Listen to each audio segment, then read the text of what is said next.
Hello, good evening. Good evening. Tejasvi, yes. Good evening. Sarita ma'am, good evening. Hema ma'am, good evening. Rashmi ma'am, good evening. Tejasvi ma'am, good evening. Savitri ma'am, good evening. Yes, yes. To all of you, very, very good. So now, we also starting at 8:30.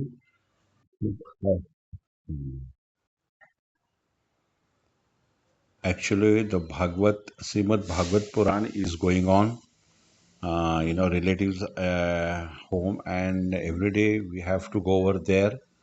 So I thought that today also it will be late, but fortunately I came in time, and the program is now starting.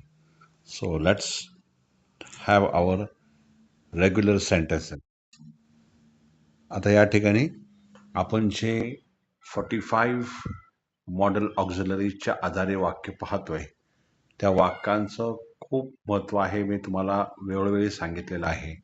त्याच्यामुळे तुम्हाला फक्त एक काम करायचं आहे, इंग्लिशचा विषय डोक्यात सारखा ठेवायचा आहे. एखादं मराठीमधलं वाक्य समोर आलं म्हणजे समोरचे व्यक्ती बोलते किंवा तुम्ही कुठेतरी टी व्हीला ऐकताय किंवा कॉन्व्हर्सेशन फोनवर आहे, कुठल्याही प्रकारचं कॉन्व्हर्सेशन कानावर पडलं की ते कॉन्व्हर्सेशन पटापट इंग्लिशमध्ये आपल्या मनात पण जीभ थोडंसं आपले ओठ पुटपुटला पाहिजे, थोडासा आवाज आला पाहिजे, म्हणजे प्रॅक्टिस पण होते आणि वाक्यांची रचना पण कळते की हे कशा प्रकारचं वाक्य आहे, हे 45 मॉडेल ऑक्झिलरी मधलं कुठलं वाक्य आहे, हे का प्रॅक्टिस सारखी सारखी रोज जरा आठवलं की अनेक वाक्य आपल्या कानावरती पडत असतात रोज.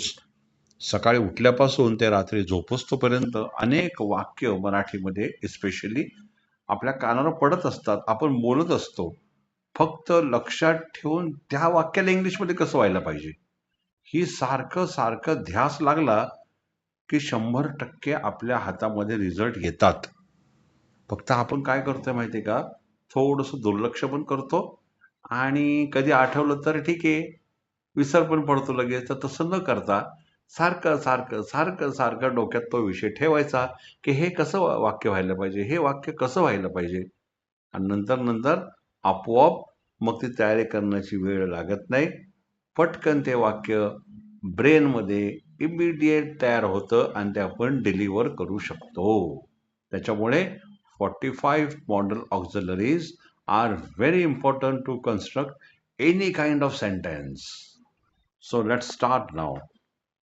आपण काल जो बघितलं होतं, तर मे हॅवचं एक वाक्य आपण बघितलं होतं की he may have forgotten my name, असं एक वाक्य आपण बघितलं होतं की कदाचित तो माझं नाव विसरला असेल, असं शेवटचं वाक्य आपण काल घेतलेलं होतं. आता पुन्हा मे हॅवचा या ठिकाणी वापर केलेला आहे. आता हा जो मे मे हॅव आहे, हा may have, might have same आहे. ते मे हॅव म्हणलात किंवा माईट हॅव म्हणलात तर फक्त फरक काय माहितीये का, की तीव्रता, कदाचित किंवा अंदाजाची तीव्रता. म्हणजे उदाहरणार्थ मे हॅव जो आहे हा विल हॅव पेक्षा कमी, म्हणजे शक्यता कमी.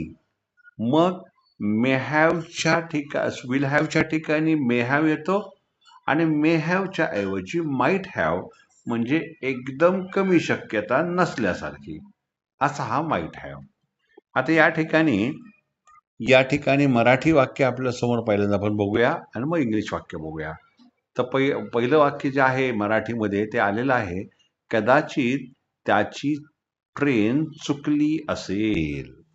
म्हणजे आपल्याला कन्फर्म माहीत नाहीये की त्याला ट्रेन मिळाली का चुकली आहे, पण अंदाज बांधलेला आहे की कदाचित त्याची ट्रेन चुकली असेल. याचा अर्थ त्याचा फोन आलेला नाहीये किंवा गाडीत बसले जागे फोन आलेला नाही, म्हणजे याचा अर्थ त्याने ती ट्रेन मिस केलेली आहे. मग हे वाक्य जे आहे हे सर्वसाधारणपणे फ्युचर परफेक्ट टेन्स सारखं वाक्य आहे. फक्त विल हॅवच्या ऐवजी मे हॅव किंवा माईट हॅव येणार आहे, म्हणजे कदाचित या अर्थाने. मग एखादा व्यक्ती म्हणेल या वाक्याला की he might have missed the train, म्हणजे कदाचित त्याची ट्रेन चुकली असेल. एखादा दुसरा व्यक्ती याच प्रसंगाला असं म्हणेल की he may have missed the train. याचा अर्थ तो जरा की कदाचित त्याची ट्रेन चुकली असेल. या दोन्ही वाक्यांमध्ये म्हणजे मे हॅव आणि माईट हॅव मध्ये माईट हॅव म्हणजे चुकलेली शक्यता जास्त आहे, म्हणजे ट्रेन चुकली जी आहे, हुकलेली आहे, मिस झालेली आहे, त्याची शक्यता जास्त आहे. आणि मे हॅव म्हणजे कदाचित असं वाटतंय 50-50% की त्याची ट्रेन चुकली असेल. आणि जर हेच वाक्य मे हॅव किंवा माईट हॅव न घेता विल हॅव वापरला तर वाक्य होणार he will have missed the train, त्याची ट्रेन चुकली असेल. पण आता या ठिकाणी कन्फर्मेशन जास्त आहे, कारण का माहितीये का, हे पण वाक्य अंदाजाचंच आहे, अंदाज बांधलेला आहे. पण तो घरातून निघताना आपल्याला दिसतंय की वेळेत तो घरातून निघालेला नाहीये आणि त्याच्यामुळे त्याची ट्रेन चुकण्याची शक्यता जास्त दिसतीये. म्हणून विल हॅवचा वापर झालेला आहे. पण विल हॅवच्या नंतर मग शक्यता जशी कमी होईल तसं विल हॅवच्या ऐवजी मे हॅव, आणि अजून शक्यता कमी असेल तर माईट हॅव, एवढं लक्षात ठेवायचं. आणि हे कोण म्हणणार आहे, तर ज्या व्यक्तीला बोलायचं आहे हे वाक्य त्याच्या मनामध्ये तीव्रता किंवा शक्यता जी कमी जास्त असेल त्याप्रमाणे विल हॅव, मे हॅव किंवा माईट हॅवचा वापर तो करू शकतो. त्याला कोणी म्हणणार नाही की तू माईट हॅवच्या ऐवजी मे हॅव का म्हटलास, किंवा मे हॅव माईट हॅवच्या ऐवजी विल हॅव का म्हटलास, असं कोणी म्हणणार नाही. ओके, हे पहिलं वाक्य. आता हे जे वाक्य आहे हे वाक्य चार प्रकारचे होऊ शकतं, कारण मी तुम्हाला सांगितलं की सर्व वाक्य होत नाहीत, पण काही वाक्य आहेत जे चार प्रकारे होऊ शकतात. मग इथं फ्युचर टेन्सचं वाक्य आहे, सर्वसाधारणपणे फ्युचर परफेक्ट टेन्स, फक्त कदाचितचा वापर झालेला आहे. इथं नकारार्थी वाक्य होऊ शकतं, कदाचित त्याची ट्रेन चुकली नसेल, असेलच्या ऐवजी नसेल, मग इथे नकार आलेला आहे. मग तुम्ही म्हणणार he might not have missed the train, इथे नकार आलेला आहे, कदाचित त्याची ट्रेन चुकली नसेल. ओके, या ठिकाणी प्रश्नार्थी वाक्य पण होऊ शकतं, कदाचित त्याची ट्रेन चुकली असेल का, असेल का प्रश्न आहे. म्हणून कर्त्याच्या सुरुवातीला वाक्याच्या सुरुवातीला माईट हॅव पहिला येईल, किंवा माईट मग करता ही आणि मग हॅव, अशा दोन प्रकारे हे वाक्य होऊ शकतं. म्हणजे कसं होईल, might he have train, might he have missed the train, अशा प्रकारे होईल, किंवा might have he missed the train, असं पण होऊ शकतं. आणि चौथं नकारार्थी प्रश्नार्थी, कदाचित त्याची ट्रेन चुकली नसेल का, नकारार्थी प्रश्नार्थी, म्हणून सुरुवातीला माईट नॉट असं म्हणत चालतं. मग माईट नॉट हॅव ही किंवा माईट नॉट किंवा माईट ही हॅव नॉट कसंही चालेल, might he have not missed the train, अशी चार प्रकारे एक वाक्य होऊ शकतं. आता ज्याप्रमाणे माईट हॅव बघितला त्याप्रमाणे कुड हॅव ची वाक्य पण आपण बघितलेली आहेत ऑलरेडी. याचा अभ्यास आपण शुड मध्ये केलेला आहे, कुड मध्ये केलेला आहे, कॅन मध्ये केलेला आहे. पण 45 मॉडेल ऑक्झिलरी हे सलग 25 बघायचे, मग आपण पुन्हा एकदा कुड हॅव घेतलेला आहे, कारण आपल्याला अख्खं ते 45 मॉडेल ऑक्झिलरी आपल्याला लाईनीत बघायचे. एकदा हा अभ्यास संपला की मी तुम्हाला ते सगळे 45 मॉडेल ऑक्झिलरीज सेंड करतो, ते तुम्ही सलग लिहून घ्यायचे तुमच्या वहीमध्ये. आता कुड हॅवचा अर्थ काय असतो, तर शकला असती, शकले असते, शकला असता. कर्त्याप्रमाणे शकली असती, शकला असता, शकले असते, अशा प्रकारे हे वाक्य होऊ शकतं. या वाक्यामध्ये आपल्याला फॉर्म्युला असा दिसतो, सब्जेक्ट प्लस कुड हॅव प्लस इथं V3 यायला पाहिजे, क्रियापदाचं तिसरं रूप. कारण कुड have, should have, would have अशा प्रकारे दुहेरी एकत्र मॉडेल ऑक्झिलरी आलं तर 95% किंवा 99% क्रियापदाचं तिसरं रूप घेतात. मग आता या ठिकाणी वाक्य काय आलं बघा, ती सामना जिंकू शकली असती. आता या ठिकाणी काय म्हटलंय, ती सामना जिंकू शकली असती, याचा अर्थ ती जिंकलेली नाही. म्हणजे थोडक्यात इथे नकारार्थी प्रकारचं वाक्य आहे, पण शक्यता पूर्ण झालेली नाही. ती जिंकू शकली असती. तिने जर खूप प्रयत्न केला असता तर ती जिंकू शकली असती.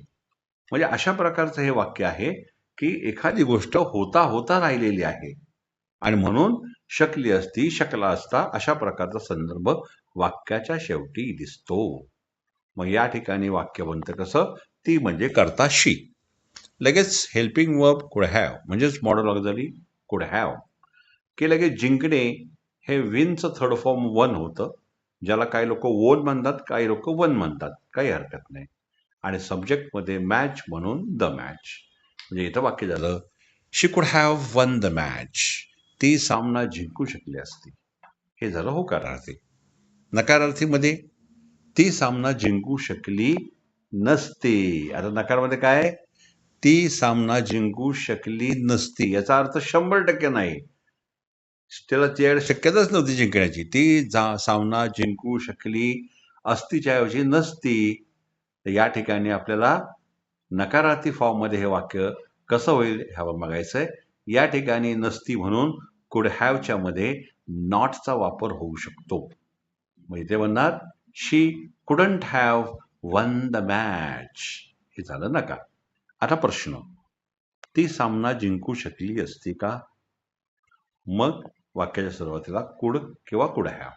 मग कुड घेऊन होणार कुड शी हॅव वन द मॅच किंवा कुड have she won the match असं झालं असतं प्रश्नार्थी. आणि नकारार्थी प्रश्नार्थीमध्ये ती सामना जिंकू शकली नसती का? नसती का? मग कुडंटने वाक्य सुरू होणार couldn't she have won the match किंवा couldn't have she won the match.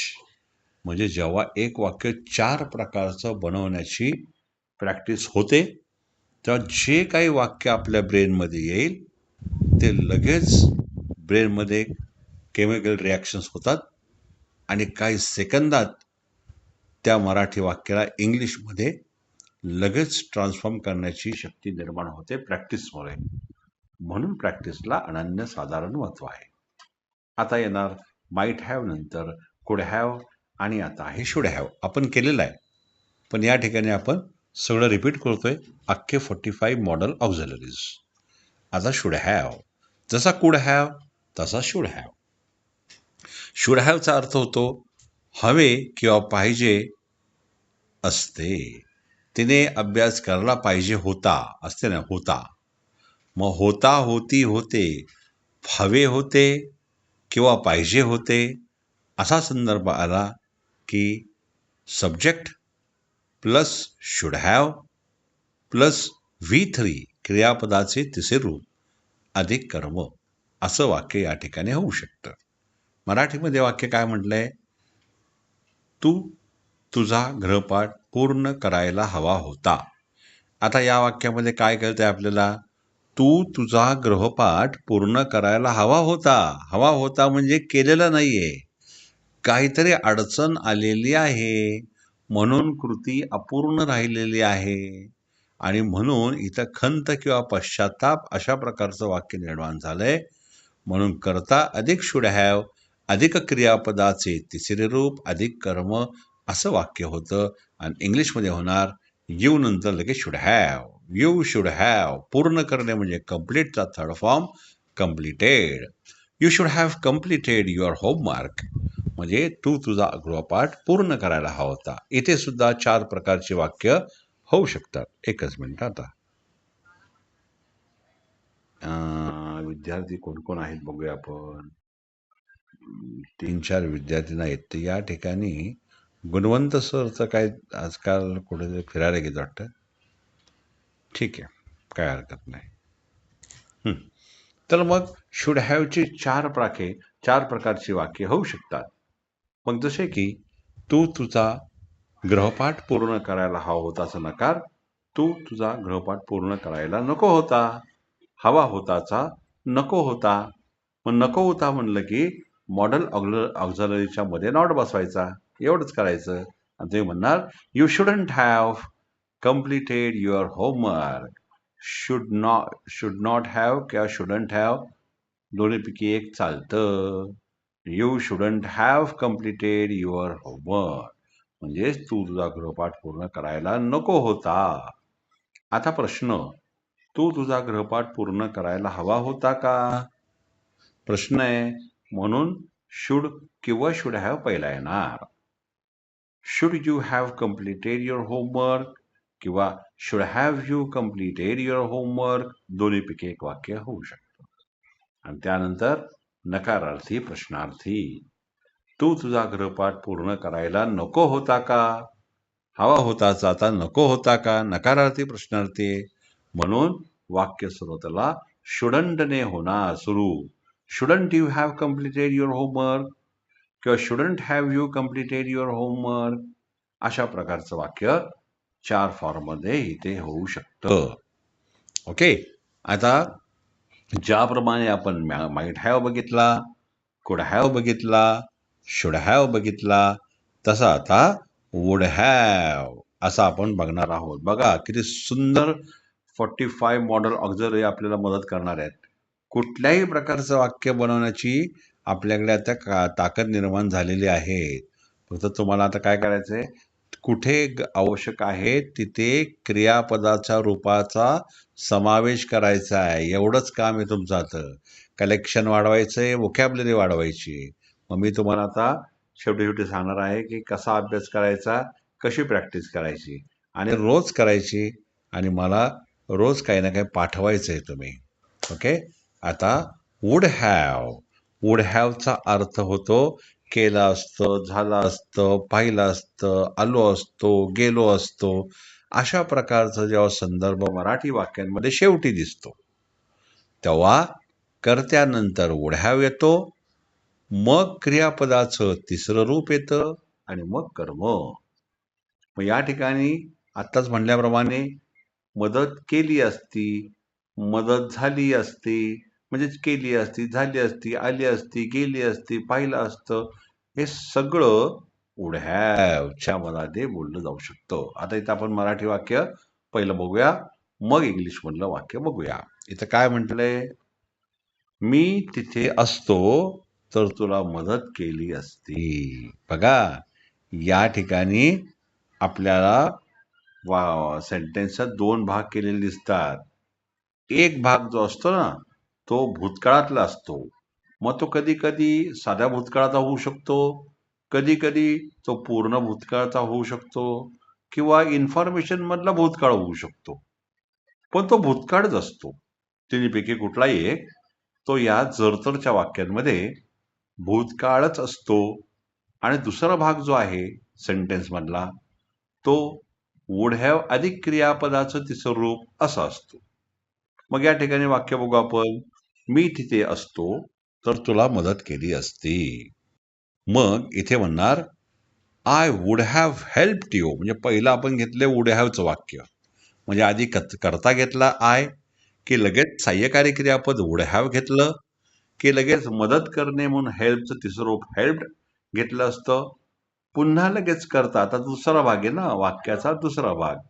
मग पुन्हा यू करता आला असता कर्मामध्ये, त्यानंतर इफ जर तर म्हणून इफ, आणि मग भूतकाळ आला असता.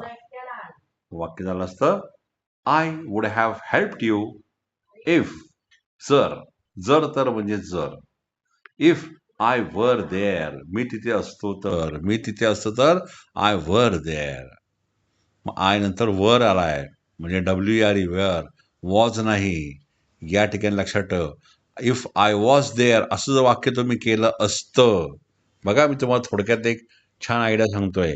या वाक्यांमध्ये ज्या वेळेला जरतरची वाक्य असतात आणि खास करून जर करता आय वरती असेल तर आय नंतर वॉज घ्यायचा नाही, वेअर घ्यायचा आहे या जर तरच्या वाक्यात. बाकी इतर वॉज वेअर चालेल, पण आयच्या ठिकाणी जर समजा करता असेल तर वॉज न घेता वेअर घ्यायचे आहे. हा ग्रामर मधला रूल आहे, खास या जर तरच्या वाक्यांमध्ये जिथं वुड हॅव पण आहे आणि भूतकाळाचा वापर केलेला आहे. पुन्हा ऐका, इथं वाक्य काय, जर किंवा मी तिथे असतो तर तुला मदत केली असती. I would have helped you if I were there. हा वर लक्षात ठेवा, अंडरलाईन करता. इफ आय वॉज देअर म्हणायचं नाही, if I were there. Grammar इथं थोडासा तुम्हाला विसंगती दिसेल. हे वाक्य पुढे मागे होऊ शकतं. मग हा I would have help you नंतर पण म्हटलं तरी पण चालेल. पहिलं घ्या, इफ आय वर देअर, म्हणजे इफ ने सुरू करा वाक्याला. If I were there, comma घ्यायचा आणि पुढे कंटिन्यू करायचं. I would have helped you. म्हणजे हे वाक्य एकतर पुढे मागे पण होऊ शकतं आणि उलटं पण होऊ शकतं. जसं मी आता सांगितलं तसं, एकतर I would have help you if I were there असं म्हणलं पण चालेल, किंवा इफ आय वर देअर, इफने वाक्य पण सुरू होऊ शकतं. If I were there, comma I would have helped you असंही होऊ शकतं. अशा प्रकारचा हा वुड हॅव. आता हा वुड हॅव जो आहे, एक minute. Oh no, oh no, oh no, oh no, oh no, oh no.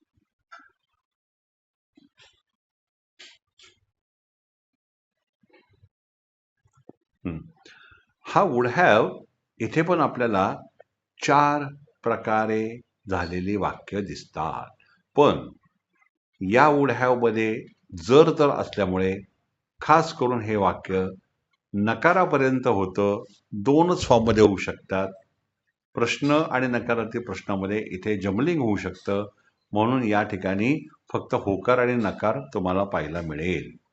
मग इथे वाक्य होईल नकारार्थी. मी तिथे नसतो तर तुला मदत केली नसती. आता बघा, इथे नकार केलेला आहे, दोन्ही वाक्यामध्ये नकार आहे. काय झालं, पहिला होकार काय घेतला होता आपण बघा, मी तिथे असतो तर तुला मदत केली असती. होकार, I would have helped you if I were there. आता नकार, मी तिथे असतोच्या ऐवजी नसतो. मी तिथे नसतो तर तुला मदत केली नसती. असतोच्या ऐवजी नसतो आणि असतीच्या ऐवजी नसती. दोन्ही वाक्य नकारार्थी. मग आपल्याला काय करायचंय, फक्त वुड हॅवच्या मध्ये नॉट टाकायचा आहे आणि वेअरला नॉट अटॅच करायचा, वेरंट म्हणायचंय. मग तुम्ही म्हणणार, I wouldn't have helped you if I weren't there.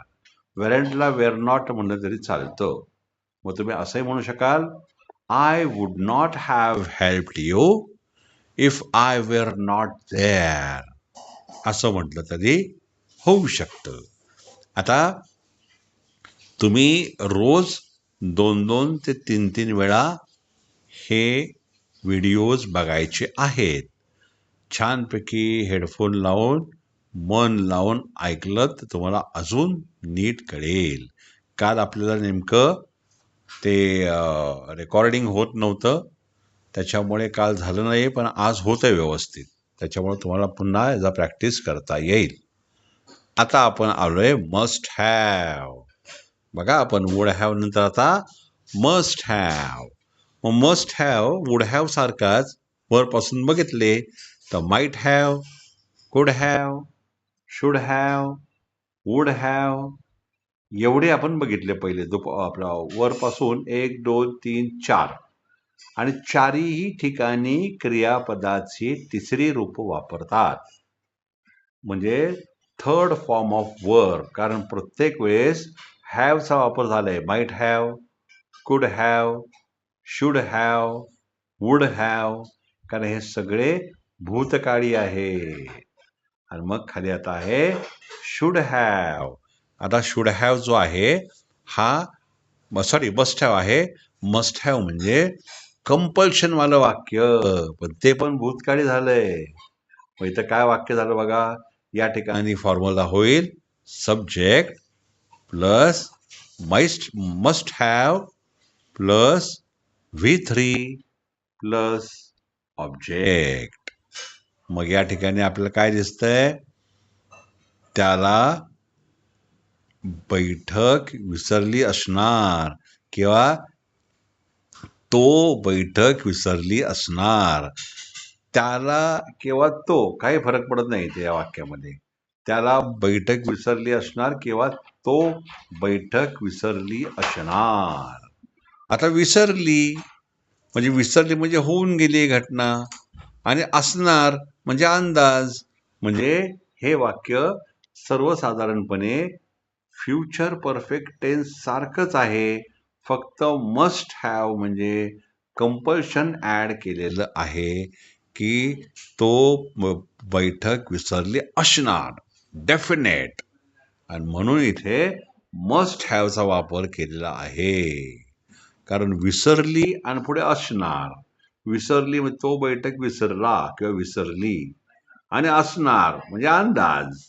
त्याच्यामुळे होऊन गेलं आणि असणार हा अंदाज, म्हणून हा फ्युचर परफेक्ट वाला टेन्स आहे. पण कंपल्शन असल्यामुळे मस्ट हॅवचा वापर झालेला आहे. आणि विसरणे म्हणून फॉरगेटचा थर्ड फॉर्म फॉरगॉटन इथे आलेला आहे. मग या ठिकाणी काय होणार, he must have forgotten the meeting. आता हेच वाक्य नकारार्थी होणार, तो बैठक विसरला नसणार. त्याला बैठक विसरली नसणार. असणार जे असणार तर हा थोडंसं मराठीमध्ये ग्रॅमॅटिकल वाक्य नीट झालेलं नाहीये. त्यालाच्या ऐवजी तो म्हणू आपण. तो बैठक विसरली असणार किंवा विसरला असणार, याचा नकार तो बैठक विसरला नसणार. मग तुम्ही फक्त मस्ट हॅवच्या मध्ये नॉट घ्यायचा आहे. He must have not forgotten the meeting. प्रश्न पण होऊ शकतो, तो बैठक विसरली असणार का? मग must he have forgotten the meeting, आणि तो बैठक विसरली नसणार का? मग मस्ट नॉटला मसंट म्हणलं तरी चालतं. Mustn't he have forgotten the meeting. या ठिकाणी मस्टची होणारी वाक्य दुसऱ्या पण प्रकारची होऊ शकतात. म्हणजे हे वाक्य असं असणार आहे, तो बैठक विसरलाच असला पाहिजे होता किंवा विसरलाच असला पाहिजे, अशाही प्रकारचे वाक्य मस्ट हॅवच्या आधारे होऊ शकतात. कारण मस्ट हॅव आणि शुड हॅव हे फार जवळचे आहेत. फक्त शुड कधी येतो, हवे किंवा पाहिजे, आणि याला आपण फार अगदी सौम्य आणि नम्रपणे शुड हॅवचा वापर करतो. पण मस्ट हॅव म्हणजे कंपल्शन आणि झाल असल्यामुळे मस्ट हॅवचा वापर झालेला या ठिकाणी दिसतो. आता त्याच्या खाली आहे नीड नॉट हॅव. थोडंसं डिस्टर्ब करतो तुम्हाला. आता आपला वर्कशॉप तुम्ही बघताय, तुम्ही अभ्यास पण करताय, पण तुम्हाला जर समजा एखादी शंका आलीच तर मला केव्हाही पर्सनली फोन करा. मी तुम्हाला पुन्हा त्याचं वर्णन करू सांगेन. मनामध्ये ठेवू नका शंका. फक्त क्लासच्या वेळेमध्ये आपल्याला जरा वेळ कमी असतो. क्लास संपल्यावरती मला निश्चित विचारा, काही मनामध्ये ठेवू नका, बिंदास विचारा, काय अर्थ असेल, काय अडचण असेल तरी. आता पुढे जाऊ आपण. आता आहे need not have. Need not हॅवचा मराठी अर्थ होतो गरज नव्हती. नीड नॉट हॅव ला मराठीमध्ये गरज नव्हती असं म्हणतात. मग याचा फॉर्म्युला आहे सब्जेक्ट म्हणजे कर्ता अधिक नीड नॉट हॅव, गरज नव्हती या अर्थाने, अधिक क्रियापदाचे तिसरे रूप. इथं पण हॅव आलाय ना, म्हणून थर्ड फॉर्मच येणार, आणि पुढे ऑब्जेक्ट म्हणजे कर्म. आता इथं मराठी वाक्य आहे, तुला इतके अन्न आणण्याची गरज नव्हती. आता गरज नव्हती, वाक्याच्या शेवटी गरज नव्हती असं आलं की कर्त्यानंतर डायरेक्ट डोळे झाकून नीड नॉट हॅव घ्यायचा आणि क्रियापदाचं तिसरं रूप घ्यायचं. म्हणजे काय म्हणणार, तुला म्हणजे यू, लगेच मॉडल ऑक्झिलरी नॉट हॅव. मग आणणे, गरज आणण्याची गरज, आणणे म्हणजे ब्रिंग, BRING, ब्रिंग म्हणजे आणणे. तर ब्रिंगचा थर्ड फॉर्म होतो ब्रॉट, सेकंड पण ब्रॉट आणि थर्ड पण ब्रॉट, पण फर्स्ट आहे ब्रिंग. म्हणजे ब्रिंग, ब्रॉट, ब्रॉट, ब्रिंगिंग. इथं ब्रॉट हे क्रियापदाचं तिसरं रूप आहे. आणि इतके अन्न म्हणजे कर्मामध्ये सो मच फूड असं होतं. मग इथे वाक्य होणार, you need not have brought so much food. अशा प्रकारचं वाक्य होऊ शकतं. किंवा तुम्ही एखादं वाक्य असं बनवू शकता की समजा दोघांची भांडणं झाली आहेत आणि भांडणं संपल्यानंतर तो तिसरा व्यक्ती जो मध्ये मध्ये पडत होता, मध्ये मध्ये बोलत होता, त्याच्याशी तुम्ही आता बोलताय भांडणं संपल्यानंतर, आणि तुम्ही त्या तिसऱ्या व्यक्तीला म्हणताय की तुला मध्ये बोलण्याची गरज नव्हती. आता त्या दोघांची भांडणं संपली, मग तिसऱ्याला पकडला आणि तुम्ही म्हणताय तुला मध्ये पडण्याची गरज नव्हती. असं वाक्य जर असेल तर तुम्ही म्हणणार, यू नीड नॉट हॅव. मध्ये पडणे म्हणजे इंटरफिअर, आणि इंटरफिअरचा थर्ड फॉर्म इंटरफिअर्ड. मग तुम्ही म्हणणार, you need not have interfered. असं म्हणलं तरी चालेल. का तुम्ही म्हणणार, you need not have spoken in between. स्पीकचा थर्ड फॉर्म स्पोकन. किंवा असंही होईल, you need not have talked in between. म्हणजे बोलण्याचं टॉकचं थर्ड फॉर्म टॉक्ड. म्हणजे तिन्ही प्रकारे कुठलंही वाक्य हे होऊ शकतं. एक तर यू नीड नॉट हॅव इंटरफिअर्ड म्हणजे मध्येच इंटरफिअर करणे, किंवा ते नाही आठवलं तर म्हणा you need not have spoken in between तरी पण चालेल, किंवा you need not have talked in between म्हटलं तरी पण चालू शकतं. आता हे मॉडल ऑक्झिलरी ऑलरेडी नकारार्थी असल्यामुळे इथे बाकी प्रकार होणार नाही. हे एकमेवच राहणार नीड नॉट हॅव प्रकारे. म्हणून इथे 4 प्रकारची वाक्य होऊ शकत नाही. आता त्याच्या खाली आपण येऊया, ought to have. Ought, OUGST, ought याला म्हणतात ड्युटी. आता ड्युटी म्हणजे काय, तर एक प्रकारचं तुम्ही म्हणतो ना की कर्तव्य, एक प्रकारचं कर्तव्य दाखवायचं असेल तर शूडच्या ऐवजी ऑक्ट टू चा वापर होतो. पण या ठिकाणी ऑक्ट टू हॅव असा पूर्ण मोठा मॉडल ऑक्झिलरी आहे. ऑक्ट टू हॅव म्हणजे आता हॅव आला म्हणजे थर्ड फॉर्म डोळे दाखवून. मग या ठिकाणचा फॉर्म्युला आहे subject plus ought to have plus third form म्हणजे इन्फॉर्मचा थर्ड फॉर्म इन्फॉर्म्ड, आणि कर्मामध्ये अस अर्लियर म्हणजे आम्हाला आधी सांगणे, माहिती देणे, अशा प्रकारचं वाक्य होतं. आता आपण पहिलं मराठी वाक्य घेऊ. काय वाक्य आहे, त्यांनी आम्हाला आधी माहिती द्यायला हवी होती. आता या प्रकारचं वाक्य जे आहे हे ऑक्ट टू वापरलाय, पण खरं तर जेव्हा एखादं कर्तव्य असणारं वाक्य जर बोललं तर ऑक्ट टू हॅव हा प्रॉपर वापरावा लागतो.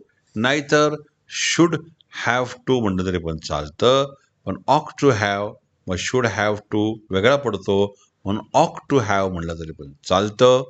मग या ठिकाणचं वाक्य झालं त्यांनी म्हणजे दे, की लगेच modal auxiliary ought to have.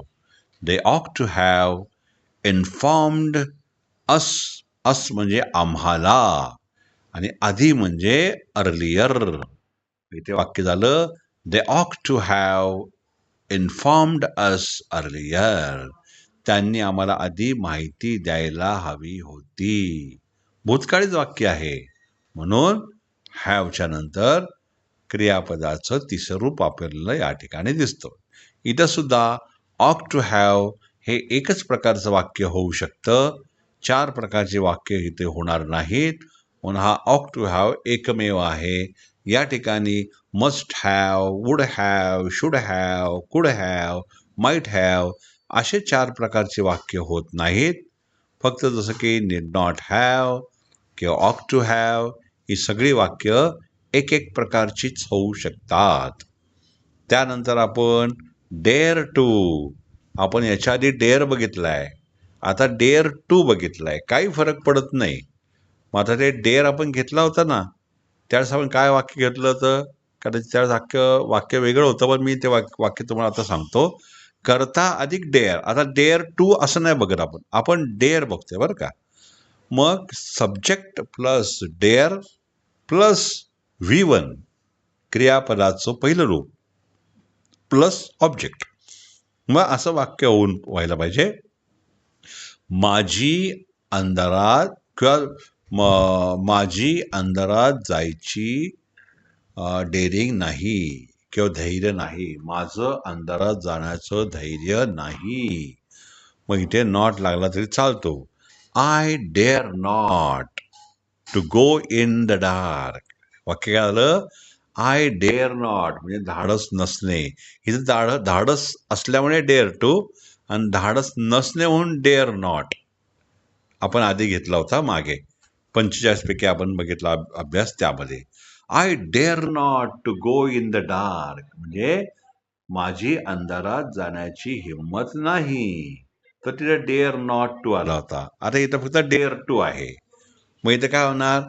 Subject म्हणजे करता अधिक डेअर टू अधिक क्रियापदाचं पहिलं रूप अधिक कर्म. इथं काय आता वाक्य काय आलं मराठीमध्ये? ती सत्य बोलण्याचे धाडस करते. काय म्हटलंय? ती सत्य बोलण्याचे धाडस करते. मग she dare to speak the truth. मग डेअर टू म्हणजे धाडस करणे, हे मॉडल ऑक्झलरी आहे. आता या ठिकाणी she dares to speak the truth म्हणण्याची गरज नाही. या ठिकाणी डेअर टू म्हणायचंय. She dare to speak the truth. मग या ठिकाणी वाक्य तसं बघायला झालं तर साध्या वर्तमान काळाचं आहे. आता मी काय करतो, जे शेवटचे 2-3 आहेत एकदमच जास्त काय तुम्हाला प्रॉब्लेम नको. फक्त आत्ता मी ऑक टू हॅव पर्यंत आलेलो आहे. आता डेअर टू पासून राहिलेले आहे ते उद्या घेऊ आपण. डेअर टू पासून dare to, use not to, can be, व राहिलेले मॉडल ऑक्झलरीज पूर्ण करू आपण. आता थोडासा 1 मिनिटाचाच वेळ आहे, तर त्यामध्ये might have, could have, should have, would have, must have, need not have, ought to have इथपर्यंत आपण आता भाग पाहिलेला आहे. आता मी तुम्हाला होमवर्क लगेच पाठवणार आहे. झोपायच्या आधी करून घ्या. बऱ्याच जणांनी मी तुम्हाला करेक्ट आन्सर्स पण पाठवलेत होमवर्कचे, ते चेक करून घ्या. आणि मी तुम्हाला नकारार्थी वाक्य पण पाठवलेले आहेत, ते कोणी मला आत्तापर्यंत पाठवले नाही, तेवढी उरकून घ्या. आणि बाकी आपण होमवर्क करून घेऊ.